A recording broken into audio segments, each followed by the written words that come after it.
Welcome. I'm going to be talking about Eucontamination and the power of queer joy. Hopefully that is a familiar and warm topic, except for Eucontamination, which most people don't know as a term yet. But by the end, we'll get you there. We're going to know Eucontamination. We're going to be good. We're going to hold your hands. We're going to enjoy this, and we're going to celebrate today. Okay, let's get started. We are a people who know that defiance and joy go hand in hand, right? The little bit of doggerel I have up there, we are the Stonewall girls, we wear our hair in curls, we wear our dungarees above our Nelly knees, is one version, one recorded version of a song that was sung by street queens while they were resisting the police. This was reportedly done to the can-can, and cops were being kicked while the song was being sung. For us,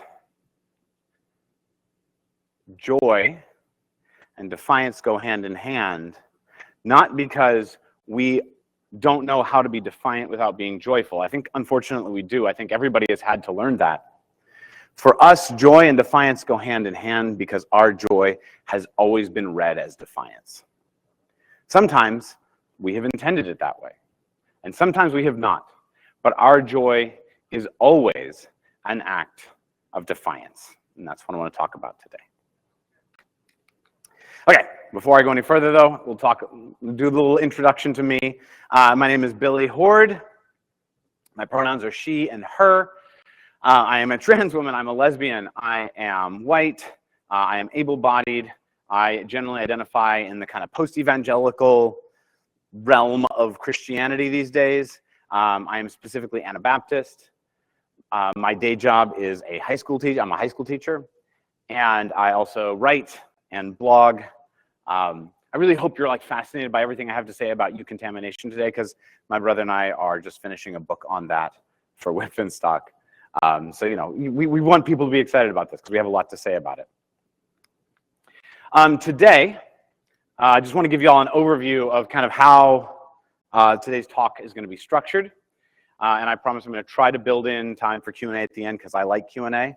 I'm also long-winded, and I might not succeed. But I'm going to try to build in time for Q&A at the end. But the talk itself, to start off with, I want to talk about the nature of shame and the nature of oppression. Then I'm going to talk a little bit about our identities and how our identities are formed. Obviously, I think this is something that as queer people we think about a lot already anyway.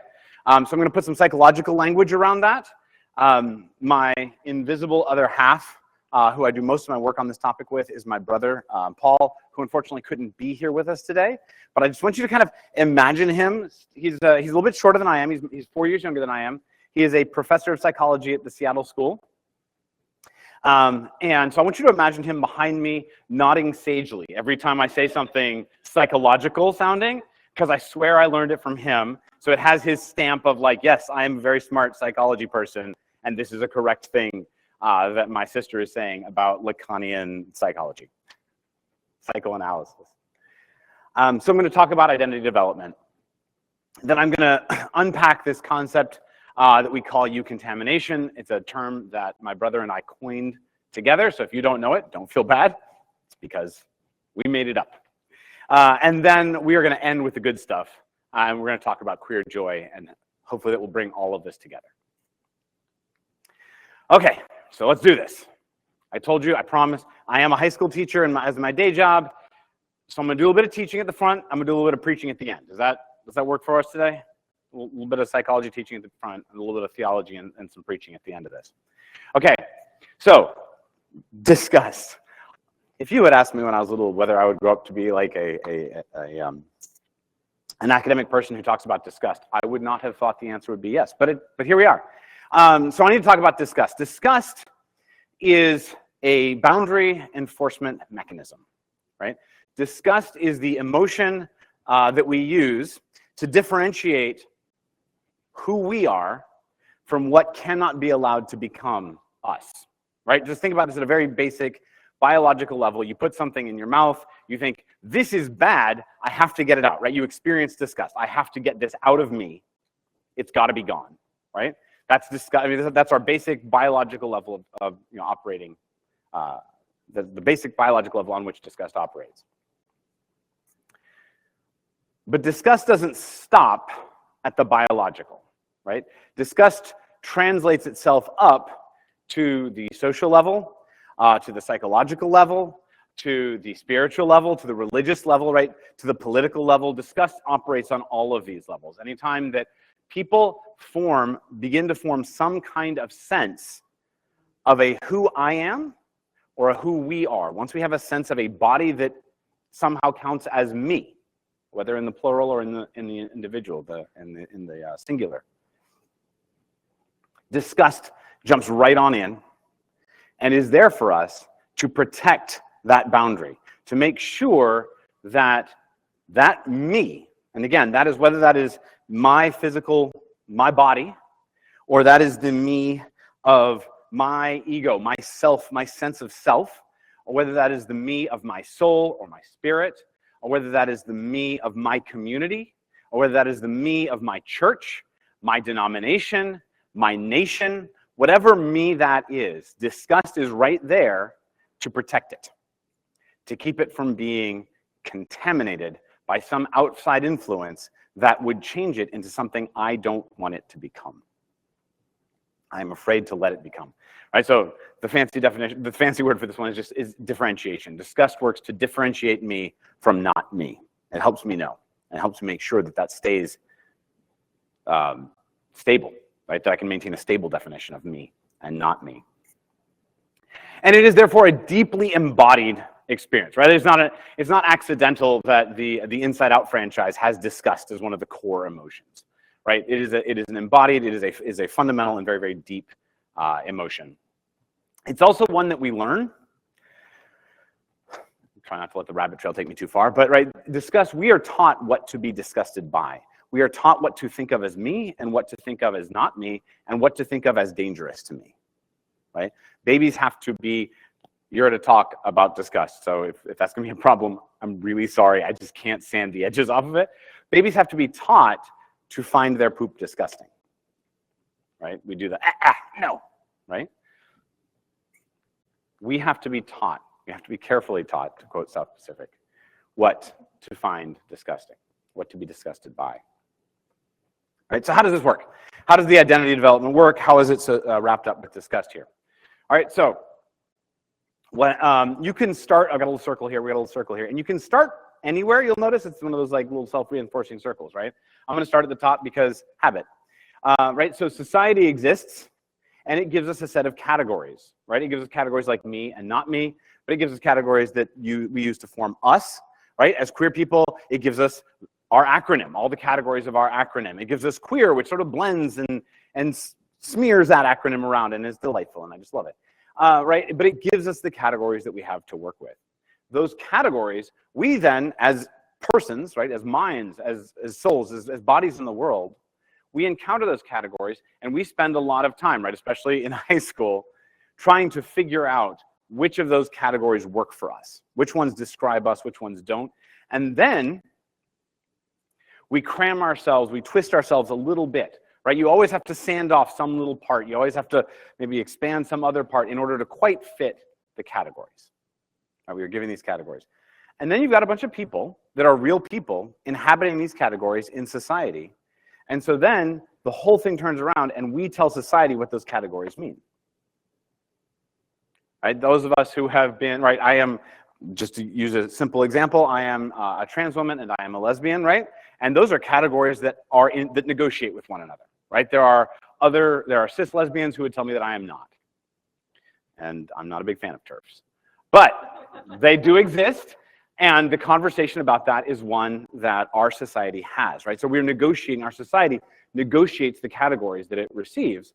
And then those categories are then placed onto another set of people, and those people then negotiate the way that they inhabit those categories, and then that reinforces and reinforms society, and the cycle just continues, right? And all of this is fraught.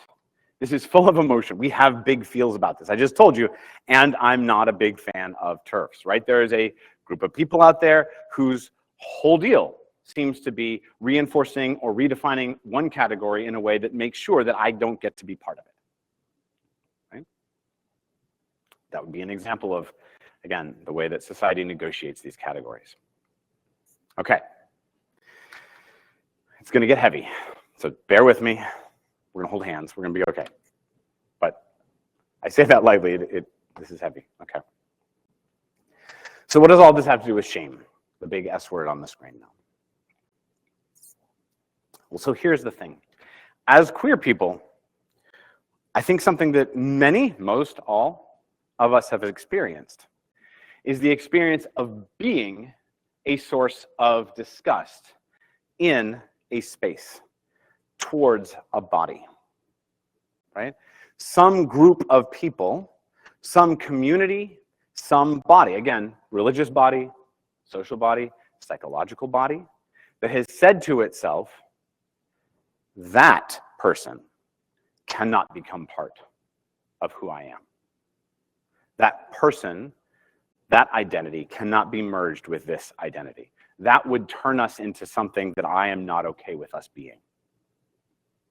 I cannot allow us to become that.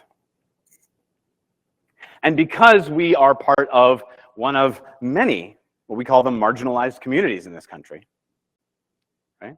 Because of that, this becomes true of queer people at the very, very broad social level, right? To be queer in America is to be in constant negotiating conversation with a society that wants to experience us as shameful, that wants to experience disgust towards us, and to redefine itself with us as not a part of it. That is to say, society feels shame at the idea that we would define it. But this also works, and I'm starting there, and unfortunately that is the kind of gentle part, because this also works at the individual level. How many of us, and I pray it's not all of us, it was certainly me for a time, and to some extent, this is still something I think we all struggle with. How many of us experience our own queerness as something that might contaminate who we are? Or at least, how many of us have in the past? Was there a time, right? There's that time when, oh my gosh, I can't be queer. That thought can't have just entered my mind, because what would that say about who I am? Right? This is shame.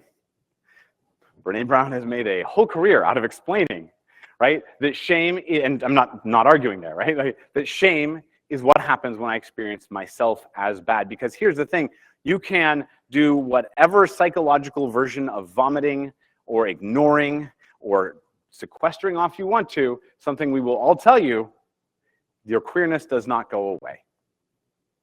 You'll still be queer tomorrow. Those thoughts will come back. You'll still be who you are. I'm going to get to that as good news, because it's beautiful news. But we don't always experience that as good news. Often that becomes a source of shame.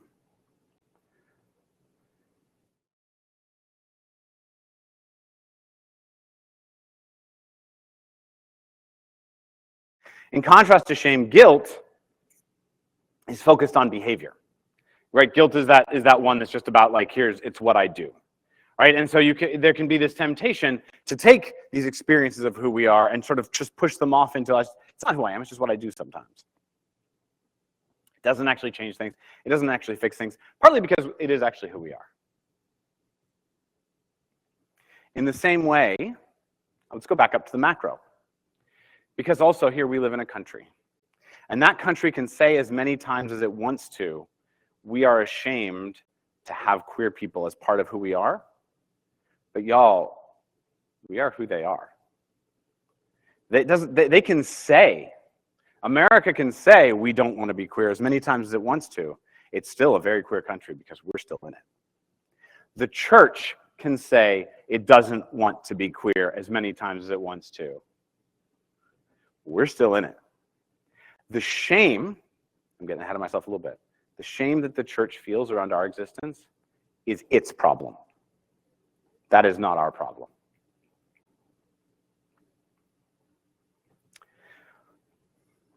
But both shame and guilt, get to my last bullet point here, are beholden to, right? They exist because of the experience of sensing that we are looked at from, we use the term social authority, right? There is something looking at you and judging you for being what you are.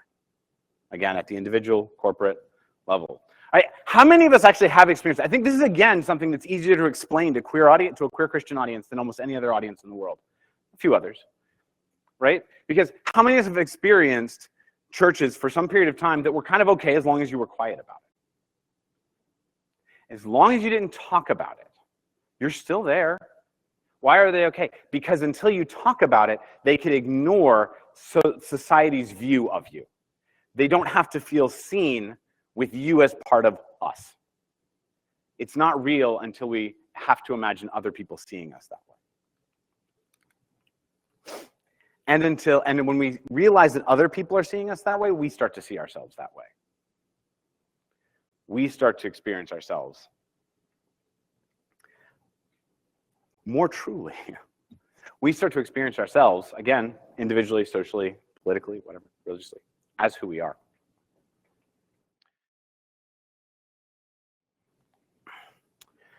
Actually, I think got ahead of myself, so I'm going to skip down to the second one here. But this does something funny to us. And again, I've said many times, by the way, just y'all, I am so happy to be doing this at Q. I told my brother and friends last night, doing these presentations at Q feels like coming home to me. This feels like telling my family about the work that we've been doing, right? Because here I don't need to explain some of this stuff as much, right? We are taught to think that social authority's thoughts about ourselves. In fact, it wants us to. Societies, the churches, the non-affirming churches, nausea at us lessens a little bit if we will at least consent to be nauseous about ourselves. If we'll at least do them the kindness of being embarrassed to be who we are, they don't have to feel quite so bad about it. Right? This phrase, thinking the thoughts of the other about oneself, is one I ran into in Isaac B. Sharp's book, The Other Evangelicals, which documents the process of how evangelicalism has excised different groups from itself, right? People that should have been evangelicals in good standing, but were forced out over time as evangelicalism redefined itself specifically to avoid including that group of people, right? And what Isaac found was that generally evangelicalism will allow you to stay as long as you will consent to think their thoughts about who you are. If you start to think your thoughts about who you are, and this is true of non-white people, they're really bad about it with non-white people. This is true of queer people. This is true of women. As long as you think their thoughts about you, you can stay. When you start to think your own thoughts about yourself, you are not welcome anymore. Because as long as you're thinking their thoughts about you, you're not upsetting the social authority. When you start thinking your own thoughts about yourself, you are putting their whole body in contestation with the social authority, and that becomes a problem. Right?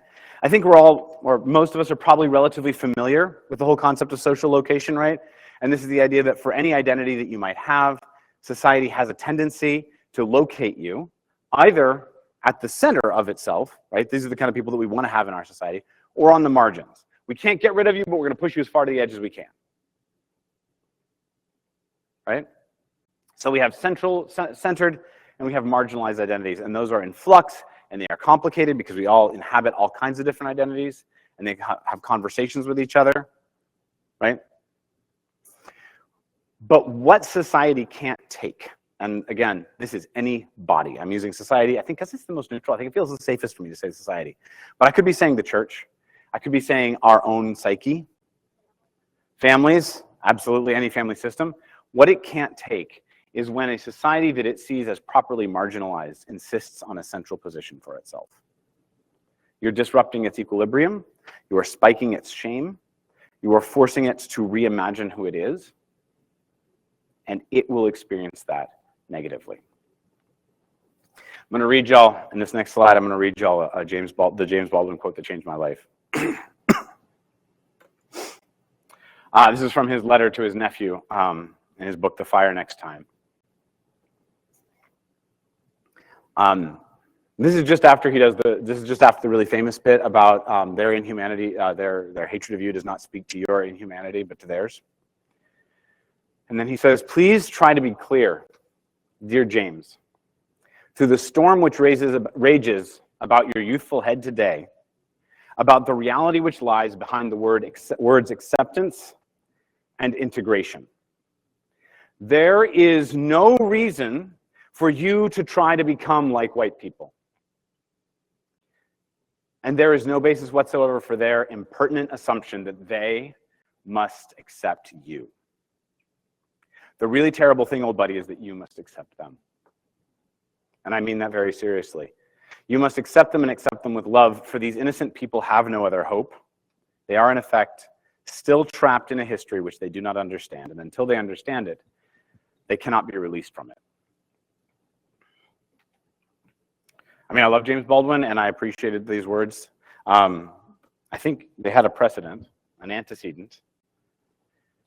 Because in 1 Corinthians 12, Paul said, if all were a single member, where would the body be? As it is, there are many members, yet one body. The eye cannot say to the hand, I have no need of you. Nor again the head to the feet, I have no need of you. On the contrary, the members of the body that seem to be weaker are indispensable. Okay, so I think we have a sense that we understand. This is the Queer Christian Conference. I think we've probably all heard sermons on 1 Corinthians 12, right? We may have even spent some time thinking about how incredibly weird it would be for the hand to negotiate the conditions under which it will accept the existence of the eye. Have we heard that connected to how incredibly odd it would be for the straight members of the church to negotiate the conditions under which it will consent to be part of the body with the queer members of the church?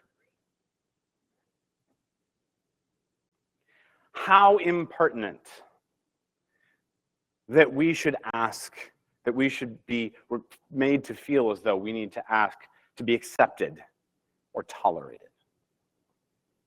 I'm pretty sure Paul said we're to be celebrated. Because we live in a world who would place us at the margins. And so Paul tells the entire body of Christ,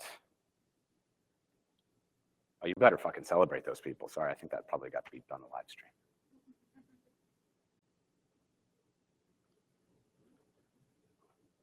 How impertinent to think that they must tolerate us. The really difficult thing, old buddy, to quote James Baldwin, is that we need to love them. Because these innocent people do not realize that they are destroying their own body. The shame is their problem. They are poisoning their own body out of this false sense of shame. And when we apologize, when we make ourselves smaller, when we put away our pride flags, when we agree to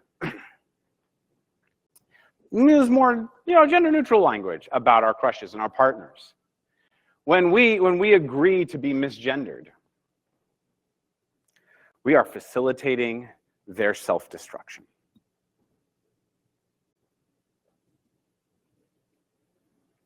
And that is not what we do, because we must love them.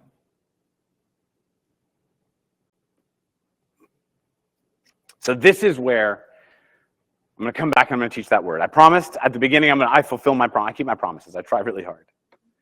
Let me talk about eucontamination. Eucontamination is really straightforward. It's the Greek prefix eu. It just means good in front of the word contamination. It's contamination of a good sort. Because I want us to stop seeing ourselves as a contaminant. We are a eucontaminant. We are a contamination that is good. See, here's the thing. And I'm going to skip a little bit of what's on there, but we've all, or most of us, we've been in those Christian, evangelical, straight spaces. We've seen them talk. How many of y'all know about that? What was it? The Gospel Coalition article where there was the one pastor saying, like, you should actually increase your disgust reaction towards queerness because that'll, like, protect you against sin. This is a while back. You might be too young. Right? They know. Here's the thing. They speak as though we are a threat. As though letting us in their space will threaten who they are, will threaten their holiness. Here's the truth. They're absolutely right. Because their holiness is false. Because they need to be transformed. Because they are right. We are a contaminant. We are a eucontaminant. When a queer person goes into a church and worships God in all of our queer joy, they have to see that. And they are suddenly confronted with the holiness of this queer body worshiping in their space. And they just became a queer church. And if they don't want that to happen to them, there is no amount of protection that they shouldn't take.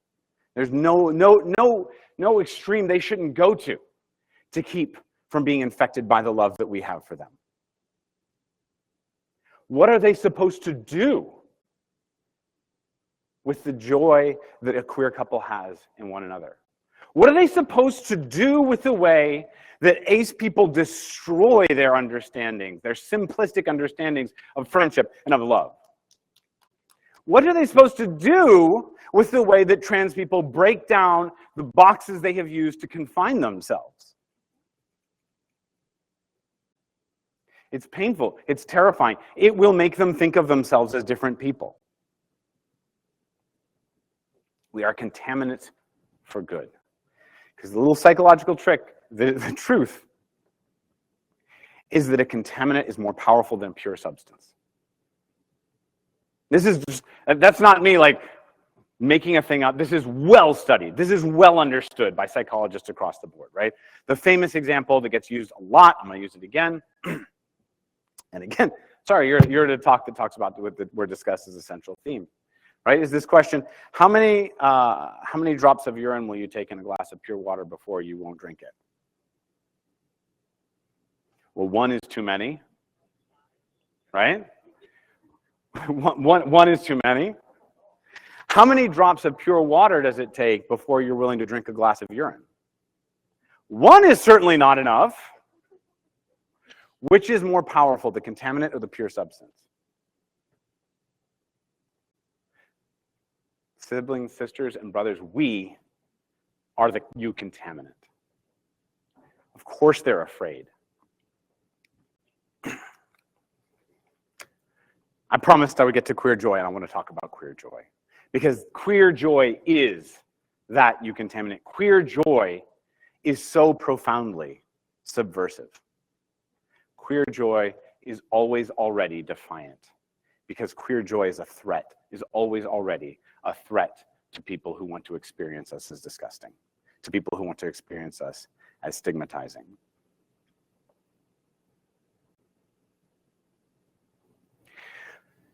Going back to a little illustration of the margins in the center, right? One of the tricks to all of this is that the way that society gets to feel stable is when, as I said earlier, the margins stay in the margins and the center stays in the center. The margins are tolerable as long as they stay on the margins.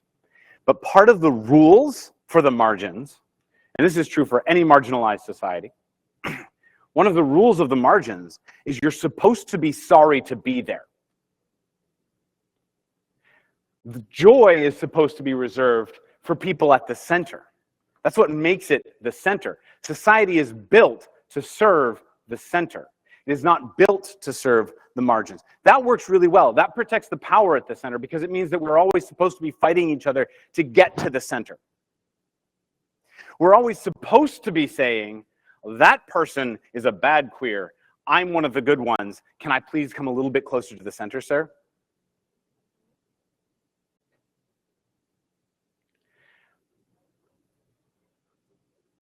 And so When we let our fabulous flag fly at Pride, when we dance in ways that the cis-het people have never imagined at the club, they don't know what to do with that. That breaks their model.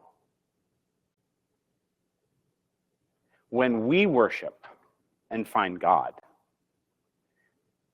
when we take joy in our Creator, that breaks the model.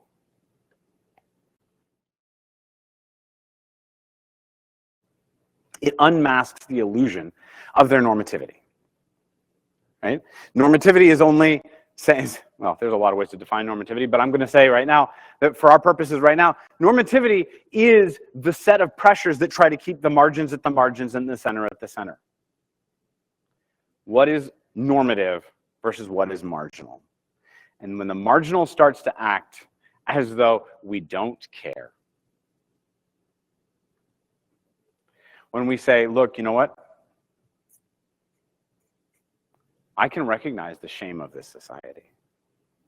I can recognize the way that this society thinks I should feel about myself. I can recognize the way that this society feels about me. And the only shameful thing about that is how wrong it is. We have broken, at that moment, the system that tries to keep us there. Right?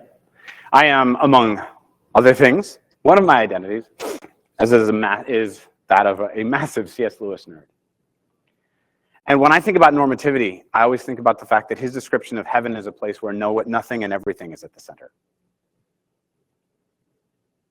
The center is destroyed.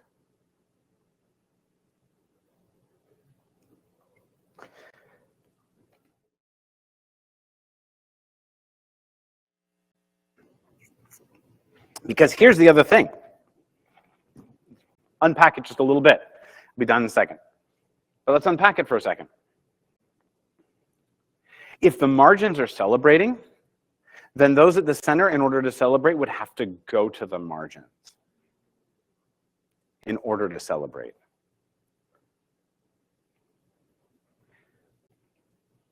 The really difficult thing, old buddy, is that you must love them.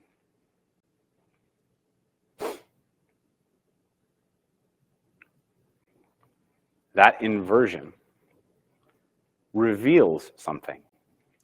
It reveals to them that in order for them to find joy, they have to be able to break out of the center. It reveals to the church that the church cannot fully experience God until it stops insisting on being only one small collection of the total body. If there is joy that is not at the center, if people have to leave the center, then all of a sudden, even those with all of the privilege have to leave that in order to find joy. And what does that say about that system? What does that say about the way that we have built things? How does power perpetuate itself? How could it be expected to perpetuate itself under those conditions? Well, tragically, we've seen what happens when they are exposed to that. They have options. Some of them, bless them, choose to come and join us. Allies, I got a thing for you here. Welcome to QCF. But many of them are so upset by this state of affairs that what they have to do is double down on making sure that the margins are miserable.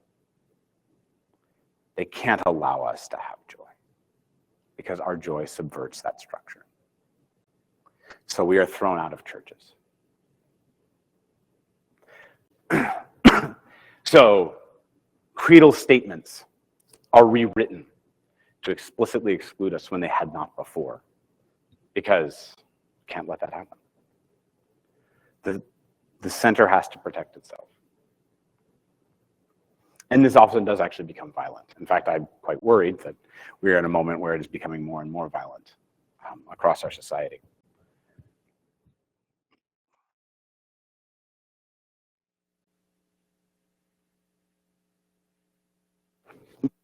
I want you to think about the fact that we do actually see this a lot, right? Think about what the conservative reaction is to pride parades. And I'm only picking on conservative because that seems to be the voice in the direction from which anti-queerness is coming right now. Think about that reaction to pride parades, those moments of joy. I know that one of those bits of discourse that we do, right, is pride. Is it a riot or is it a party? And I always think it's a false dilemma. We danced at Stonewall while we were kicking cops.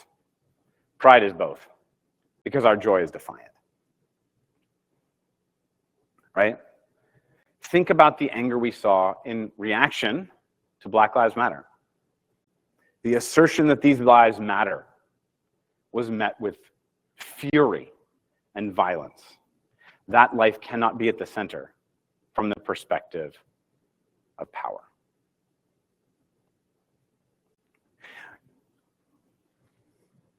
I don't know how to put it beyond, it triggers them when we're happy.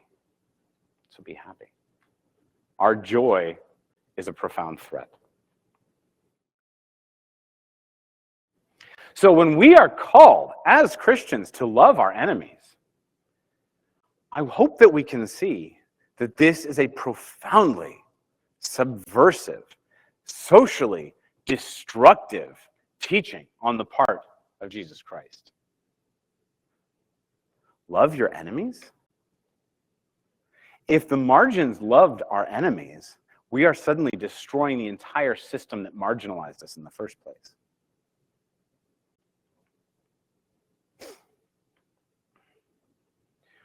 We are infecting and transforming the entire enemy-making system.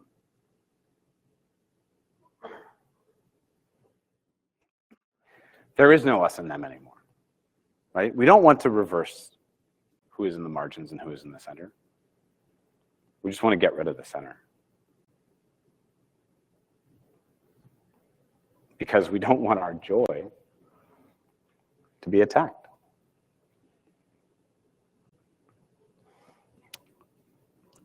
The temptation that the world has for us is to just put ourselves in the center, to recapitulate the system with somebody else at the center. That's just a different flavor of fascism. It's not interesting, it's not subversive, and it's not joyful. If we ever succeeded, all we would find is that we were jealous of the new joy to be found on the margins, because there would be joy on the margins. Because on the margins, they are free of the pressure to be in the center. It's only people who want to be in the center that experience that pressure, which saps their joy and saps their love. As long as we insist on having enemies, rather than turning our enemies into adversaries, we might still disagree. This is a quick addition from last night.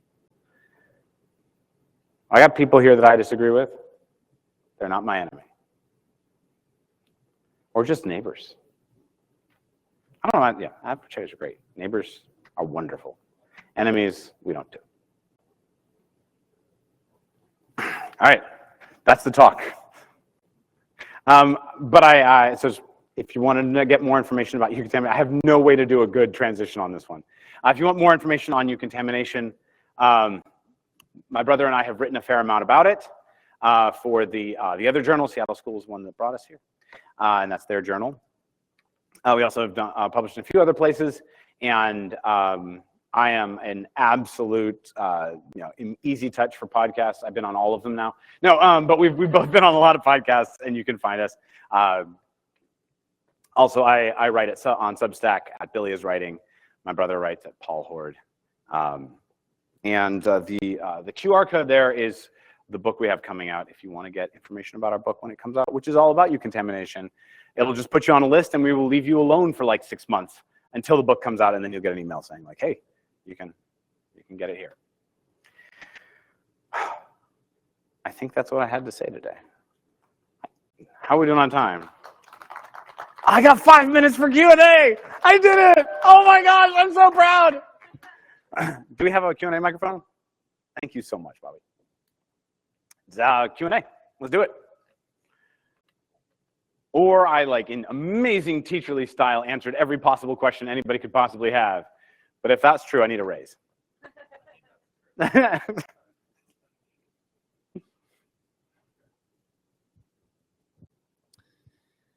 This goes along with a number of things that I've been turning over in my mind in the, boundaries I've had to draw with certain people. Mm-hmm. One of the things that I recognized was that, like, people of a certain mindset, and you can fill in the blank here, but, like, they don't believe that God wants us to be happy. Yeah. In fact, they believe that, like, following Jesus is hard, and so therefore when they are miserable, it is righteous. And I'm being hyperbolic here, but, like, you know exactly what I'm talking about, right? I'm not being so, that like, hyperbolic. I'm trying to figure out what the answer to that is, right? Because part of it is and I think, I feel like I grew up with this, like, evangelical thing, like, alarmist thing about the slippery slope. Yeah. But the slippery slope is real, actually. Because you start to pull the threads of things, and this is what you were talking about too. Like, you start to recognize, like, oh, I can question this and this and this, and then everything comes tumbling down. And yeah, so I'm trying to figure out what to do with folks that don't even know it's okay to enjoy their lives, or that, like, God is in that too. Because if you're stuck there, there's no amount of, like, my lived experience, no amount of my happiness, joy, or, like, whatever you want to call it that they see in me, that they find to be remotely accessible to them. Yeah. And then that turns back around into disgust. Mm-hmm. And they're like, well, again, following Jesus is hard. Yep. No, I actually would very much agree in the sense of that bit at the end where you said, well, they turn it back around into disgust. They do, right? Joy threatens to eucontaminate. The possibility of joy threatens to eucontaminate the whole way they see the world. Being transformed is scary. Being transformed is scary. I don't know that I have a, like, straightforward practical recommendation for, like, here's how to have an argument about it. I would say that if they are a safe person, and I do mean that with a giant caveat, one of the things that Paul and I both worry about is that when we give these talks that we'll come across as saying that, like, all boundaries are bad. Some boundaries are important. Boundaries should be created dispassionately and compassionately. They just shouldn't be created out of disgust. So if it is safe to sit down with somebody, eat with them, infect them with joy, we can only resist it for so long. I genuinely believe that there is an upper limit to every human person's capacity to resist joy in the long run. I mean, Jesus said that it was for freedom that we were set free. Mm-hmm. At some point, they will be set free. And it may be that, like, our joy in that moment isn't enough to do it. 99.9% of the time, it probably won't be, right? But at some point, the Holy Spirit, I mean, she's powerful. She'll get in. We can only resist joy for so long. That's so ominous, too. I know, right? I always thought, like, I don't know, inverting it, right? Like, always inverting. No, but that's things. perfect, right? I love it. Thank you.